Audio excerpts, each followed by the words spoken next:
Hey guys, in this video I'll show you how to connect Google Data Studio with Google Sheet. Now once you're logged in to your Looker Studio dashboard, which is the new name of Google Data Sheet, you want to come to the left-hand panel, click on Create, and then just go ahead and click on a data source, okay? Then we get Google Connector options, in which you'll see Google Sheets.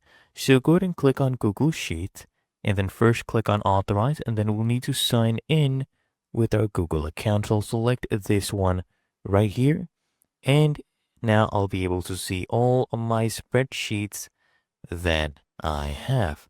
Okay, so here we go. I'll go ahead and select this one. Okay, and you can see the different options. Use first row as headers and include hidden and filtered cells. Make sure that you have these toggled on, and then just come here to the top right and click on connect. Okay, so we are going to be importing this data source into our Looker Studio.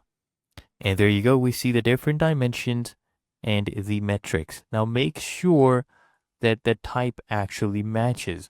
For example, if you have a date right here, this type should be set as date and time, okay? Not number. And once you're happy with everything, right, just come here at the top right and click on Create Report. And then just wait for about a second. Then click on Add to Report. As you can see, my data has been imported using this Google Sheets. And now I can easily go ahead and use this data to create, for example, tables, scorecards.